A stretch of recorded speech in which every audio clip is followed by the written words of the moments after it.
Vortex Sparc 2. Sparc stands for Speed Point Aiming for Rapid Combat. No wonder they switched it to just Sparc. But this is an excellent red dot sight. It's very reasonable, but yet it has a lot of quality. The way I got started with the Vortex Sparc series is the original Sparc. Here's the Gen 1 Sparc. A good buddy of mine, Robert at US Grunt Gear, actually just sent this to me because he liked it so much. In fact, he does a lot of IPSC shooting and 3-gun. And he said, Don, this is just incredible. It's a great option rather than aim point. Of course, aim point's going to run you quite a bit more.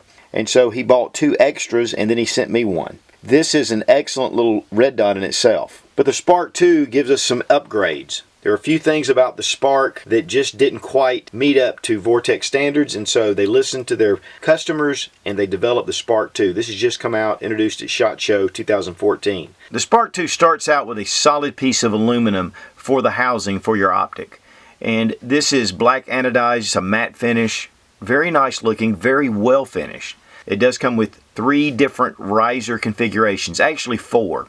And we're going to look at that when we talk about the mount. It has, of course, windage and elevation, and then you have a battery cap here. All of these are tethered with a steel cable. The controls are right here toward the rear of the sight. You have your on button here, and then you have your adjustments, both up and down, to increase the intensity or decrease the intensity of the red dot. And of course, this is going to be different than our Sparc 1, and we're going to look at that in detail in just a minute. The scope caps are flip up, very nice, easy to remove. And these will also fit on the Sparc 1. Here we have Sparc 2 right on the rubberized housing, and then of course everything else is aluminum. The lens is multi-coated. All surface to internal surfaces are multi-coated. They're degassed with nitrogen gas, and that keeps out all the oxygen, which can set up condensation inside the scope. So this makes this fog-proof, waterproof. But one of the things it also does, it gives a lot of clarity and brightness to the lens. And the dots are really easy to see. It's an excellent small 1 MOA dot. There are 90 MOA of adjustments both in windage and elevation. One full rotation is 45 MOA. It is an unlimited eye relief. So it doesn't matter where you put it on your rifle. Now it's parallax free as well. And that's one thing that's really important about this dot, is that no matter where you place your head, wherever the dot is the point of aim. So once you see the dot, you're on target. And of course that is if you're sighted in. And it weighs 5.9 ounces. And then with the mount in this setup, it's 6.9 ounces, just under 7 ounces. Now the weight on the Sparc 2 and the Sparc are the same. I did see in one place where they said that the Sparc 2 weighed a little more, but I weighed them directly with the same mounting systems and they were exactly the same weight. The scope is 3 1/4 inches in length. It's 1.92 inches from the extreme width here. On the Sparc 1, it's actually a little bit wider because this housing was a little bit wider. Now this is actually the same scope body as the Sparc 1. It does use the CR2032 3-volt battery under this cap. Now here's pretty much what you get with the Sparc 2. You get 3 different base heights. This is your full 37mm base height, and this is going to give you absolute co-witness for your AR-15 platform. So you're really going to need this with the AR. Then we have a spacer which raises this 3mm, and so this is going to give you lower 1/3 co-witness with the sight. I'm going to do an upcoming video of the differences between absolute co-witness and then with the 1/3 lower co-witness, but we'll talk about that later. And then here you have your low mount, and this gets it down to 18mm. This is great for pistol and shotgun, or if you really want to get your sight really low on your rifle. You can add the spacer to it to make it a 21mm as well. And of course you can find all this in your owner's manual when you get it. You get a hex key, and then you get a little Torx wrench. You get screws for the mounting, and you get extra screws as well. You get an extra battery, and then you get, of course, the flip-up caps, and then a little cleaning cloth. Now I'm personally going to go with the 1/3 co-witness sight, so I'm going to use the large base with the spacer, and then that will require the little bit longer screws. At the bottom of the mount you have 4 screws which correspond with the 4 screws in the mount and the riser. First thing you want to do is put the riser on top of the mount. Then just correspond it with this little notch, which this really holds it into place. Lock it in. It's almost like a puzzle. Now here at the bottom you have cavities. This relieves weight of the mount, and we're going to put our 4 screws right into these screw holes. You're going to use your Torx wrench to do that. I like to put just a touch of gun grease on the end of the Torx wrench, and this is going to actually allow it to hold the screw into place. Now adding just a touch of Loctite would definitely be a good idea, just to keep the mount secure. This mount stays pretty secure, but this is not going to hurt. And then you just turn it. Just get it tight and snug at first, not too tight until you get all 4 screws in. Now we're ready to mount this to the rifle. Now I'm mounting this on a Wyndham Weaponry MPC carbine, and one of the reasons I wanted to do that was the fixed front sight, the A2 sight, and to show you that you could use this. I got a lot of questions when I did the Vortex Spitfire, would this work with a fixed sight? Now I like backup sights, so I'm going to add one of the MBus rear sights to co-witness with my front sight. I wanted to mount the MBus first because that'll show me where I'm going to put the Vortex Sparc 2. We need the Allen wrench for the screw that goes in the mount. Okay, we're going to go ahead and find the place where we want to mount our mount. Now we have unlimited eye relief, so it doesn't really matter if you want to put it up front, if you like riding it up front, or you want to bring it back closer. It's up to you. Go ahead and put it into place, and of course there's Loctite already on the bolt, and this was done at the factory.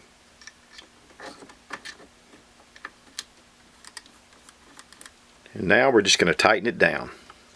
You'll want to get it snug but not too tight. You don't want to damage your Picatinny rail. Good, solid, and secure. Now the Sparc 2 is also compatible with the Aimpoint T1 quick detach mount and other aftermarket mounts that are very similar to the T1. So that gives you a lot of options with the Sparc. Go ahead and check our back sights. Of course we got plenty of room. Now here's the Sparc 1 and the Sparc 2. This Sparc 1 does not have the riser, so that's the only difference as is. But as you can see right away, you can look at the Sparc 2 and think it's a totally different scope. A lot of that has to do with these scope caps. And the original Sparc 1 had these rubber scope covers. And one of the problems with this, which I found pretty right away, was that it has 2 tethers on each side, and they broke off not long after I had it. So I really like the scope caps. They're much better, just better quality. Also here on the controls, and this is one of the big things I think that really led to a lot of the changes with the Sparc 2, is right here is your on and off switch for your Sparc. So all you do is click it on and it turns on. One of the problems, and you can even see the red dot from here, one of the problems is that this could inadvertently be turned on the outside of the scope. So instead, they went with the button here. Here you see your 1 MOA dot. We're going to just go ahead and increase the intensity. And it really gets bright. In fact, I pointed this almost directly to the sun and I could still see the red dot. And of course then it lowers down very dim. This is a night setting below here. You're not going to be able to see that. And that's one of the differences as well with the 2 scopes. Here on the Sparc 1 it has the up and down settings, but then the night vision setting is right here. So they've done away with that and just made it at the lowest setting here on your control. As far as the dot itself, it's the same as the Sparc 2. And then we can just bring it down. I'm going to show you the night setting. You just hit that outside button and it drops it down. You hit it again, it brings it back up. It's very intuitive, either one. I do like the Sparc 1. I'm using it on a rifle right now and I'm going to keep it that way. But the Sparc 2 to me has a lot of advantages. It's going to be a little brighter than I'm showing right here, but it really does well. I've been shooting at about the halfway point all day long. Okay, my initial test for accuracy, right in here I was sighting in the Vortex, just getting first it was shooting here to the left and got it moved over. And I really wanted to bump it up a little bit. So I shot a couple of rounds, bumped it up, because at 50 yards I wanted to have it up just a touch. This was, of course, with the Vortex Sparc 2 using HPR 55 grain VMAX. HPR is excellent ammunition. And so got it where I wanted it. Now this was with the MPC carbine by Wyndham Weaponry. An excellent rifle and easy to see targets. Easy to see targets.com. These are great targets. They just really show up well. The Vortex is good to -4 degrees and up to 158 degrees Fahrenheit. So this scope is excellent for any condition that you're going to face. And this scope is really rugged. It's shockproof. It's going to handle any kind of recoil. This will just keep it on target. As long as you mount it correctly, this scope will stay on target.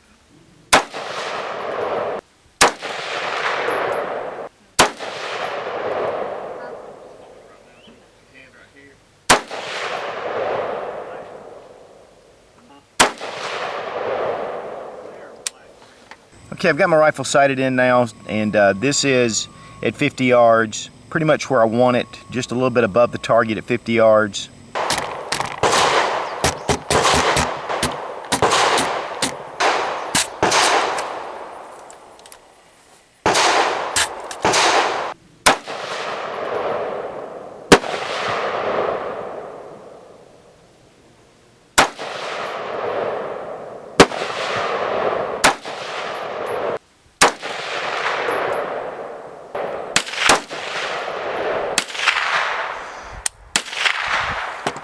After the drop test and the bump test, same thing, shooting a little bit just over the target. Of course, I did get some that were a little bit low. As you can see, no difference in point of aim after the bump test. Now, one of the things that was included with the original Sparc was a 2x magnifier, and this just screwed directly into the scope. I found that the eye relief was not that great, and really your field of view is awful. And never used one of these, and really I can understand why they left it out of the Sparc 2. Another big advantage with the Sparc 2 is that it's easy to get to the battery. Has thumb controls right here, so you can just turn it by hand, very easy. The tether rides on the inside in a groove, so it retains the cap.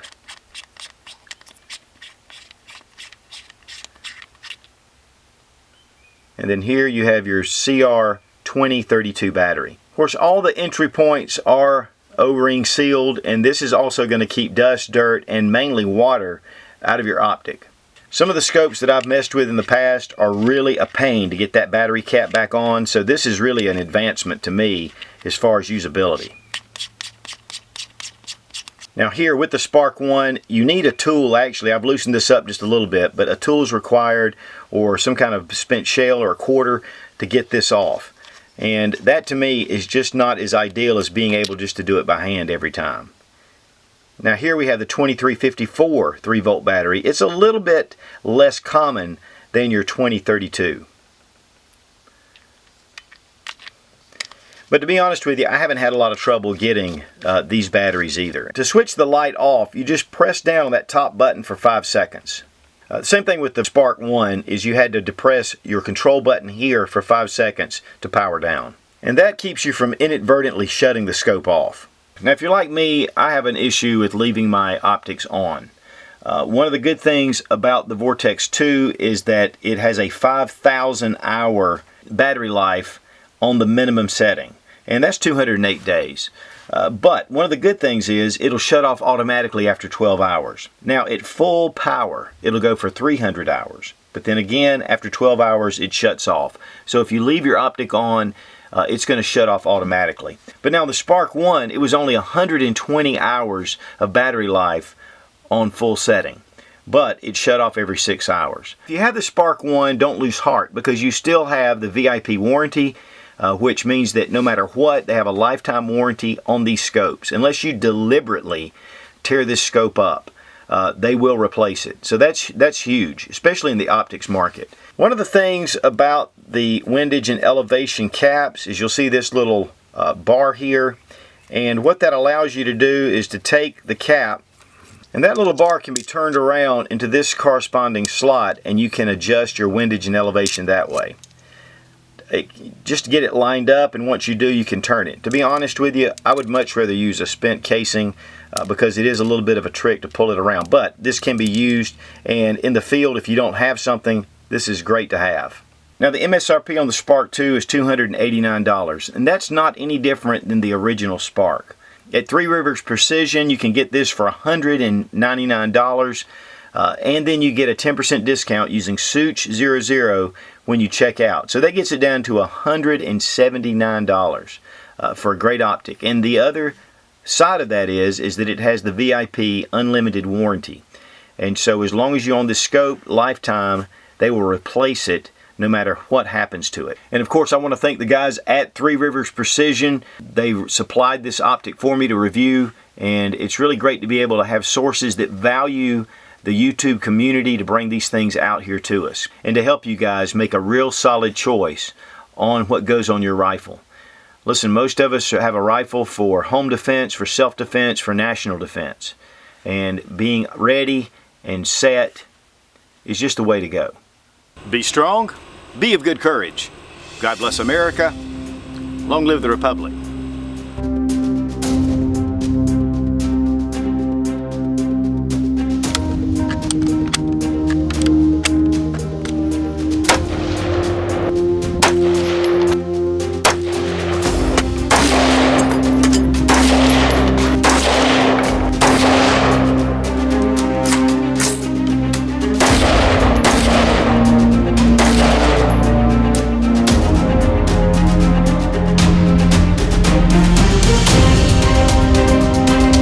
But I saw where one guy was talking about, now I saw,